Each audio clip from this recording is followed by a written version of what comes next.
Evangelho, sexta-feira da quarta semana do tempo da Quaresma. O Senhor esteja convosco, Ele está no meio de nós. Proclamação do Evangelho de Jesus Cristo segundo São João. Glória a vós, Senhor.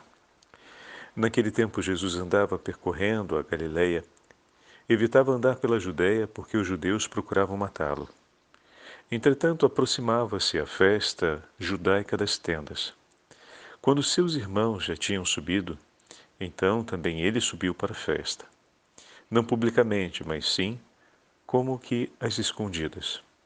Alguns habitantes de Jerusalém disseram então: Não é este a quem procura matar? Eis que fala em público e nada lhe dizem. Será que na verdade as autoridades reconheceram que ele é o Messias? Mas este nós sabemos de onde é. O Cristo, quando vier, ninguém saberá de onde ele é. Em alta voz, Jesus ensinava no templo, dizendo: Vós me conheceis e sabeis de onde sou. Eu não vim por mim mesmo, mas o que me enviou é fidedigno. A esse não o conheceis, mas eu o conheço, porque venho da parte dele, e ele foi quem me enviou. Então queria prendê-lo, mas ninguém pôs a mão nele, porque ainda não tinha chegado a sua hora. Palavra da salvação. Glória a vós, Senhor. Sexta-feira da quarta semana do tempo da Quaresma, em nome do Pai, do Filho e do Espírito Santo. Amém. Queridos irmãos e irmãs, a Santa Liturgia nos leva para o 7º capítulo do Evangelho de São João. Nós estamos seguindo com Jesus para Jerusalém, para participar da festa das tendas. Diversos elementos São João vai colocando num conjunto de fragmentos sobre o ensinamento de Nosso Senhor e particularmente sobre a compreensão de Nosso Senhor como o Messias, mas ao mesmo tempo aquele que será rejeitado. Então, no texto de hoje, Nosso Senhor anuncia, faz a sua revelação messiânica, o povo espera a chegada dele, busca por ele em Jerusalém, mas ao mesmo tempo vai ter o contraste aqui presente da forte rejeição à pessoa de Nosso Senhor, a sua revelação messiânica. Bom, o episódio, como nós acabamos de falar, se dá na cidade de Jerusalém. João marca alguns elementos que são muito interessantes. Jesus anda às escondidas porque os judeus procuram matá-lo. Por um instante pode parecer que se trata de uma submissão do Senhor para se precaver de uma ameaça que se levanta contra ele. Mas, na verdade, o texto está mostrando o completo controle de Nosso Senhor da situação e de todas as coisas. O seu tempo ainda não chegou, o seu momento, ele não pode ser, como posso dizer, submetido a nenhuma outra força. O Senhor, ele é soberano em tudo o que faz. E aqui a gente vê então a grande humildade do Senhor, que age como um exilado. Ele, quando pequenino, foi ao Egito e depois voltou, agora caminha pelas estradas de maneira a esperar o tempo de Deus. O caminho de humildade do Senhor, que não apressa os tempos, que não usa a força e que se dispõe às condições mais simples para esperar o cumprimento da vontade de Deus. Um contraste muito forte com o próprio texto da Liturgia das Horas de hoje, em que o povo se rebela contra Moisés porque a necessidade de combater para a conquista da terra prometida se torna quase uma realidade insuportável.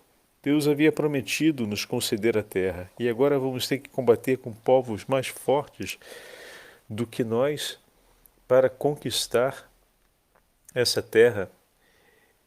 E ali o povo vive um momento de rebeldia contra Deus, porque nos seus desígnios estabelecia um momento de forte exigência para esse povo, na confiança em relação a Ele, no suportar as contrariedades e no ter que se empenhar com tanto sacrifício para participar daquilo que o próprio Deus havia reservado para eles.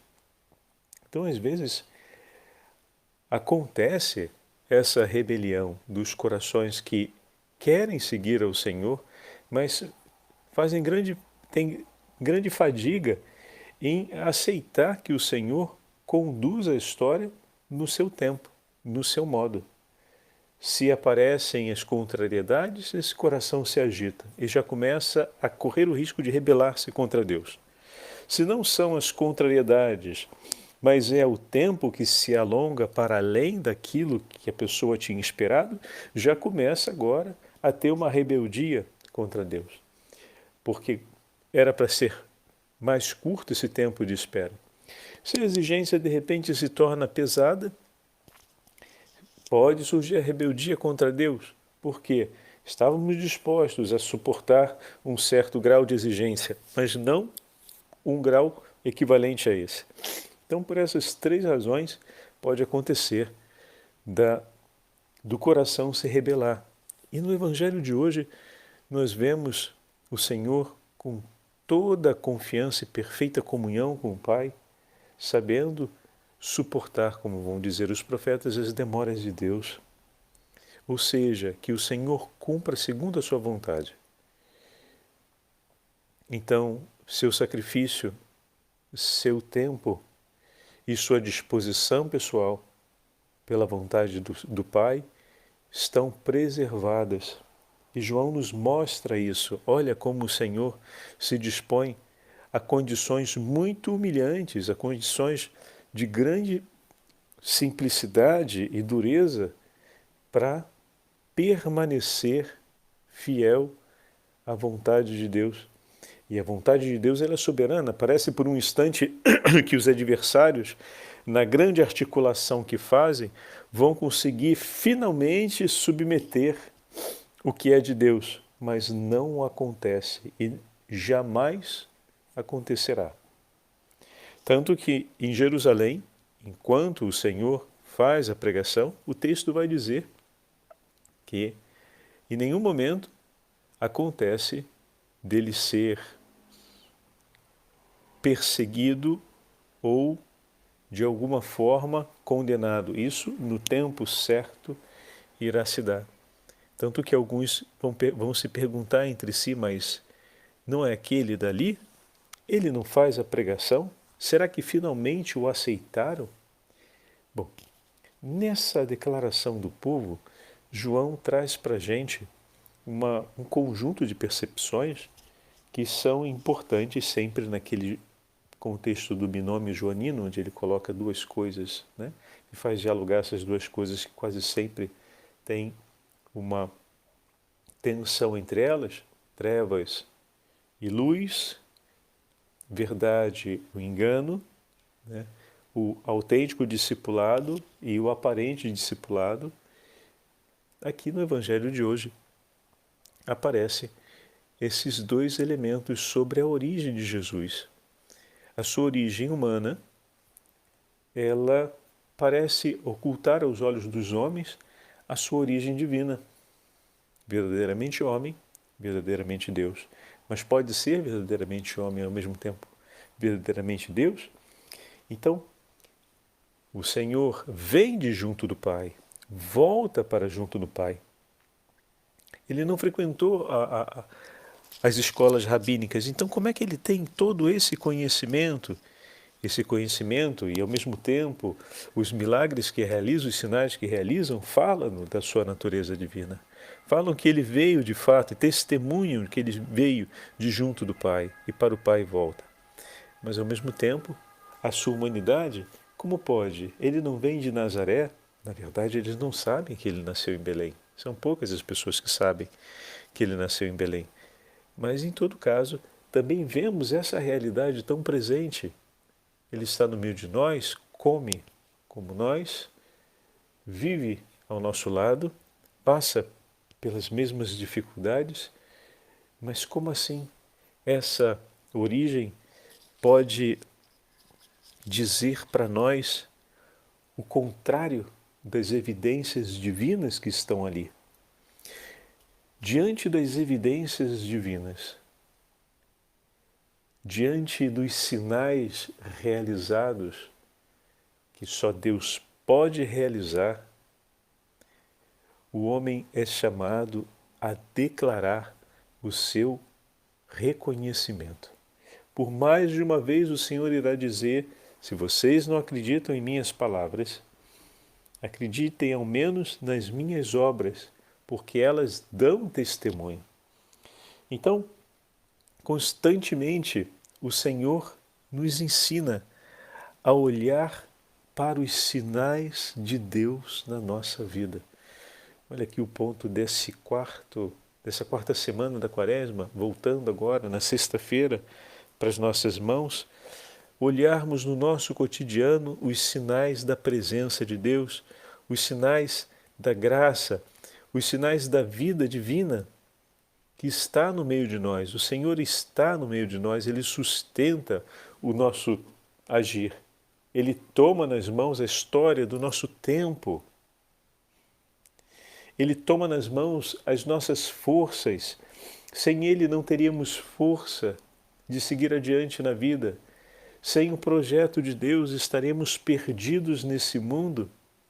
Ele nos entregou a vida e por isso nos entregou o nosso tempo, a nossa história, e nós vivemos para a honra do nome do Senhor. Então olha aqui os 3 elementos que falávamos ainda há pouco, né? As disposições da minha vida, a força para enfrentar as exigências da vida e o tempo, que podem as 3 coisas serem matéria de rebelião contra Deus, se vejo que elas vão começando a escapar daquilo que programei e não realizo um ato de entrega dessas 3 realidades ao meu Senhor. O meu tempo, a minha força para edificar aquilo que o Senhor me pede na vida, né? E obviamente não o que eu quero, mas o que tu queres, Senhor. Então escolher o projeto de Deus, sacrificar-se por esse projeto e entregar a sua vida, a sua história, o seu tempo para a edificação dele. Os 3 passos importantes da soberania do Senhor na nossa vida e que vão se dando na medida em que vamos morrendo para nós mesmos e vamos vivendo para Cristo. É preciso que a gente olhe os sinais divinos que estão dentro dessas 3 realidades. Não é a primeira vez que o Senhor está manifestando na sua história os seus desígnios. Já manifestou em outros momentos e nós vimos o efeito e a graça de tal realidade. Já conseguimos entregar ao Senhor aquilo que antes não conseguíamos entregar e vimos que o Senhor triunfou sobre essa verdade. Então é olhando a história já edificada na nossa história de vida que nós vamos seguir adiante. É vendo o quanto o Senhor foi força no momento da nossa fraqueza que nós vamos pedir: renova, Senhor, a minha força, sustenta os meus passos, guia o meu caminho. E vamos suplicar pela luz do Espírito Santo e dar os passos necessários para seguir adiante. Ao mesmo tempo vai ser olhando o que o Senhor fez na nossa história, como Ele sempre conduziu o nosso tempo e nos levou a viver uma entrega a Ele, que nós vamos dizer: Senhor, tudo está em Tuas mãos. E desse modo vamos enfrentar as preocupações com o futuro que não vão deixar de acontecer. Nós sempre estamos no hoje da nossa história. E muitas vezes estar no hoje, estamos tão sobrecarregados de expectativas e às vezes até envolvidos em tantos projetos que as preocupações com o futuro vão aparecer. A parábola do semeador já nos falava sobre isso. E o que eu faço nessa hora? Outra vez permito que minha vida seja completamente corroída pela ansiedade? Não! Como o Senhor em tempos passados da minha vida deu sinais daquilo que estava por vir, e eu confiei no Senhor e o Senhor me conduziu até aqui, recorda-te disto e saiba que agora, quando o tempo presente aponta o que talvez esteja naquele tempo futuro, confia no teu Senhor. Não deixa que as preocupações venham corroer o seu coração e te levar a querer separar-se do Senhor para fazer do seu jeito, para se prevenir e precaver, como se tivesses a possibilidade de controlar o que está por vir. Senhor, minha vida está em tuas mãos. Olha que me vem de novo pela ansiedade, a vontade de tentar pegar tudo para mim. Eu não vou aguentar, Senhor, porque eu não tenho como controlar todas as variáveis dessa situação que está por vir, dessa minha própria preocupação com o futuro. Eu não consigo, eu só consigo ter preocupação, não consigo controlar tudo que está envolvido. Então vou me desgastar, vou me consumir interiormente, vou de fato desmoronar na ansiedade. Mas quando eu olho para trás e vejo que outros momentos na minha vida, isso já aconteceu, e o Senhor conduziu tudo com maestria, a cada dia foi concedendo o necessário, e o que fez de fato a diferença foi ter desejado tanto estar na sua companhia, em comunhão contigo, e ter lhe escutado, porque o Senhor pouco a pouco me dava tudo o que era necessário. Então mantenha o meu coração aberto, Senhor. Renova a minha confiança, a minha esperança, a minha certeza no seu santo nome e estende sua mão poderosa. Eu te entrego o meu futuro e te entrego o meu hoje, pois eu quero cantar glórias ao teu santo nome e quero viver segundo a tua vontade. Guia meus passos, Senhor, porque a história da minha vida lhe pertence. É dessa forma, queridos irmãos e irmãs, que nós vamos enfrentando e que nós vamos vivendo como o Senhor nos ensina. É preciso que constantemente renovemos esses atos de amor. Às vezes a gente pode criar uma ideia aparente de que, por exemplo, uma vez que a gente conquistou aquela experiência de fé mais forte, aquela iluminação da consciência sobre a forma como somos chamados a viver, de que a coisa agora já vai de maneira espontânea, né? De que tudo se ativa quase que automaticamente. É verdade que o exercício espiritual, a disciplina espiritual na vida interior, vai levando a gente a calcar níveis mais altos na vida espiritual e uma intensidade de relação com o Senhor maior. Mas o exercício é perene. Todos os santos, em muitos momentos de sua vida, depois já de jornadas incrivelmente profundas de amor e de comunhão com o Senhor, ou seja, quantos foram os santos que depois de longos percursos na vida de espiritualidade, ou seja, 10, 12, 20 anos de vida interior com o Senhor, estavam batalhando ali, né? São Beda que nos diga como foi a batalha final, São Bento que nos fale como foi o percurso final, e tantos outros santos que viveram e que testemunharam para nós que esse exercício se repete a cada dia. Talvez amanhã você esteja no inflamar das forças interiores do seu amor por Deus e tudo isso seja tão espontâneo, e qualquer pensamento que venha seja logo orientado para Deus e se torna entrega, se torna renúncia, se torna louvor, mas talvez depois de amanhã a gente precise fazer uma renovação profunda e fazer uma memória profunda daquilo que o Senhor já fez na nossa história para entregarmos o nosso tempo novamente nas mãos dele, para renovarmos essa entrega, para renovarmos a entrega das nossas forças nas mãos do Senhor, para renovar o nosso compromisso com o desígnio do Senhor e com a sua soberana vontade. E bendito seja Deus, se a cada dia Ele nos concede um desafio diferente, mas se a cada dia Ele nos concede a graça de declarar e de celebrar o amor dEle por nós e a nossa entrega de amor por Ele. O Senhor esteja convosco, Ele está no meio de nós, pela intercessão da Beatíssima Virgem Maria, sob o título de Nossa Senhora das Dores e São José, Abençoe-vos o Deus Todo-Poderoso, Pai, Filho e Espírito Santo.